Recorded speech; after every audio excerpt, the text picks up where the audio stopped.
Just out on Nathan Smith to face his first one. And hey everyone, welcome back for another deep dive. Yes. Today we're going to be talking about the recent cricket match between Sri Lanka and New Zealand. Yeah. This one was quite the match. I was really excited to see how this one played out, and we have got match reports and expert analysis to get through. Yeah, lots to unpack. So let's just jump right into it. Absolutely. I was absolutely blown away by the partnership between Kusal, Mendis and Avishka Fernando. Oh, yeah. I mean, those centuries, 143 and 100, Amazing. respectively. Huh? And their 206-run partnership was the highest ever for the second wicket between these two teams in ODIs. You know, it really set the stage for Sri Lanka's victory. Yeah, that's got to be a huge confidence booster. Oh, absolutely. And it wasn't just about those two shining, Right. It really set the tone for the entire Sri Lankan innings. Okay. To put it in perspective, at Dambulla, no chasing team had ever scored over 290 runs before. Wow. So they were already setting a precedent there. So even before New Zealand stepped up to bat, the odds were stacked against them. Pretty much, yeah. Just because of that partnership. Yeah. But then, of course, the rain came. The rain delay. Yes. I know New Zealand's chase was shortened to 27 overs, but how did that actually affect their target score? Right. So it's not as simple as just, reducing it proportionally. Yeah. That's where the DLS method comes in the Duckworth-Lewis-Stern method. Okay. It's designed to make sure that neither side gets an unfair advantage because of the rain. Right. So it takes into account things like wickets, lost resources remaining, and even historical scoring patterns at that specific venue. Okay, so it's kind of recalibrating the target based on the resources each team has left. Exactly. Okay, I'm curious, how did it work in this match? So because of the rain delay and the fact that New Zealand still had most of their wickets in hand, the DLS calculation bumped their required run rate up by almost 2 runs per over. Wow, 2 runs per over. Yeah, so suddenly they're chasing a much steeper target. Wow, so we've got Sri Lanka setting this massive target, a rain delay throwing a wrench in the works, and a demanding run rate for New Zealand. No pressure, right? How did the Kiwis handle all of this? Well, their openers, Will Young and debutant Tim Robinson, they came out swinging. They put on a quick 88 runs in the first 13 overs. Okay. Young especially looked dangerous.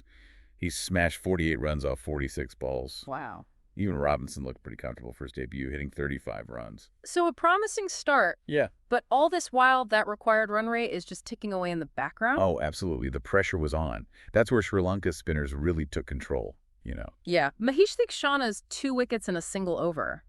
I mean, talk about a turning point. It really was. And it wasn't just about those 2 wickets. It's the way he bowled, the pressure he created. Right. It triggered a collapse. Yeah. I mean, New Zealand lost 5 wickets for just 22 runs. It was an amazing turnaround. It was. What was it about his style that seemed to trouble the New Zealand batsmen so much?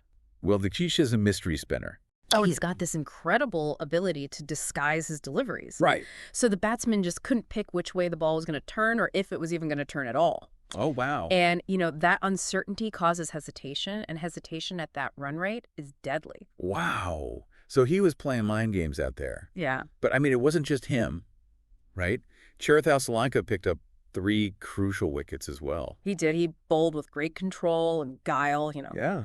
kept things tight, didn't give the batsmen any easy runs, and picked up those key wickets of Henry Nicholls and Mark Chapman. Right when they needed a partnership to form. Exactly when they needed it most. So the Sri Lankan spinners really worked together to dismantle that middle order. They did. It sounds like it was a combination of Sri Lanka exploiting the conditions and New Zealand perhaps not adapting quickly enough. Yeah, you've hit the nail on the head. Okay. The pitch wasn't a rank turner, but it did offer some assistance to the spinners.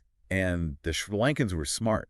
They varied their pace, their length, bowled a tight line, and really forced the New Zealand batsmen to make mistakes. So it really was a deliberate strategy to cause that hesitation?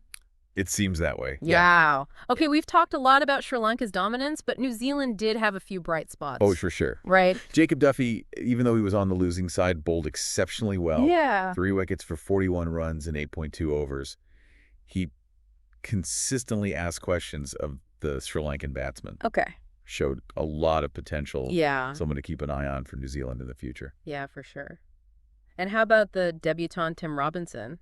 I mean, must have been a baptism by fire for him. He had a very promising debut, I would say. Yeah. 35 runs against a world-class bowling attack under immense pressure. Yeah. That takes composure. Right. You can see he's got the talent and the temperament for international cricket. So some positives for New Zealand to take away despite the loss. But zooming out a bit, what does this match tell us about both teams? What are the bigger implications here?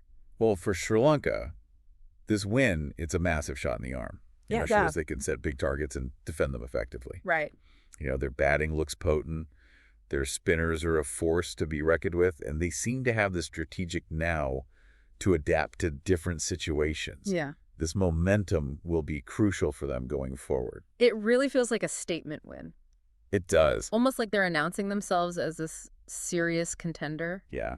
But what about New Zealand? What are their takeaways? I think for New Zealand, this match, it exposes a potential vulnerability against quality spin bowling, particularly in that middle order. Right. They've got the firepower, but they need to find ways to counter those variations and build those partnerships when the pressure is on. Okay. This match will force them to go back to the drawing board and strategize for the remaining matches. So it's a setback, but it's also a valuable learning experience. It's exactly. Every match is an opportunity to learn and grow. For sure.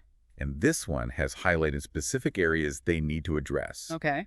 And how they respond to this challenge will determine their success in the rest of the series. Right. This deep dive has been so fascinating. I'm even more invested in this series now. Me too. I'm curious, though, could this match be a sign of a shift in the power dynamics between these two cricketing nations? Or is it too early to tell?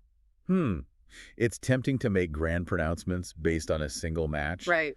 But cricket, like life, is full of surprises. That's true. This win undoubtedly puts Sri Lanka in a strong position.